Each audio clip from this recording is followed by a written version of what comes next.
Welcome back to unfiltered diaries 28 జనవరి 2026. ఏంటి ఈరోజు dairy? ఈరోజు ఏం అర్థం చేసుకుని తెలుసా? Art of letting go.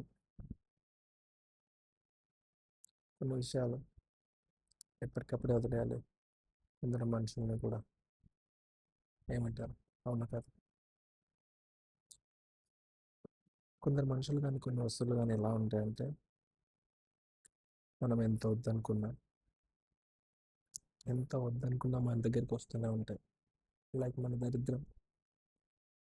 ఇంకొన్ని విషయాలు ఉంటాయి, మనం ఎంత కావాలనుకున్నా మన దగ్గర నుంచి దూరంగానే వెళ్తూ ఉంటాయి, దాని దగ్గరికి మాత్రం రావు. దీని డెస్టినీ అనాలా, లేకపోతే ఒక మనిషి నేర్చుకోవాల్సిన art of letting go, nature అయి ఉండాలా అనేది ఒక చిన్న కన్ఫ్యూజన్ అనమాట. ఈరోజు పెద్దగా చేసింది ఏం లేదు. యాక్చువల్లీ ఈరోజు రీస్టార్ట్ చేద్దాం అనుకున్నా, కానీ వాళ్ళు కుదరలేదు అనమాట. యాక్చువల్లీ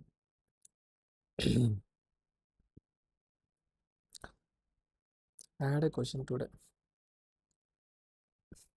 ఏంటి, నేను అనుకున్న జీవితాన్ని నేను లీడ్ చేస్తున్నాను అసలు? నేను ఎలా ఉండాలనుకుంటున్నాను, ఎలా జీవిద్దాం అనుకుంటున్నాను, అలా ఉన్నాను అసలు అనిపించింది. నేను అనుకున్నట్టుగానే ఉన్నాను, కానీ ఒకటి తక్కువైంది. ఏంటిది అది? ఏంటిది ఒకటి తక్కువ? అంటే వచ్చే టైం వస్తుందేమో, సంపాదించే టైం ఇంకా ఉందా? ఉంది. కానీ ఇప్పుడు నాకు చాలా అర్జెన్స్, చాలా ఎమర్జెన్సీ కావాలి నాకు. కానీ ఎలా? హ్మ్? కొన్ని వేస్ ఉన్నాయి, కానీ అవి నాకు పర్మనెంట్ సొల్యూషన్ కాదు. అందుకే కన్ఫ్యూజన్లో ఉన్నాయి, ఏం చేయాలి అర్థం కావట్లా. Sometimes confusion is far better than clarity. ఎందుకంటే క్లారిటీ ఒకసారి వస్తే అది అలానే ఉండిపోద్ది. కన్ఫ్యూజన్ ఉందనుకోండి, బాగుంటుంది అనమాట.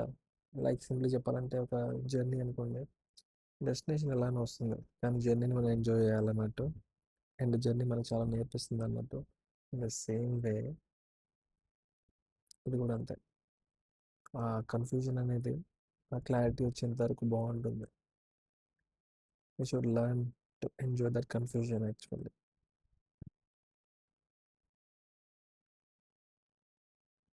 మొత్తం చెప్పేది ఏంటిదంటే, కొన్నిటిని వదిలేస్తేనే మంచిది. ప్రశాంతంగా ఉండగలం.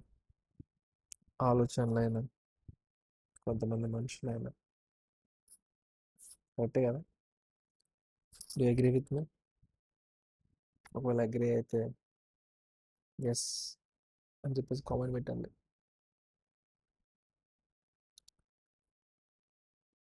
ఈరోజు చెప్పుకోవడానికి అంతకు ఏం లేదు. ఏమంటే ఏం లేదు అసలు. గుడ్ నైట్ తప్ప. So that's it for the today. Thank you for listening with the patience. ఎక్కువ మాట్లాడలేదు అనుకోండి ఈరోజు, but thank you and good night. నేను క్లాస్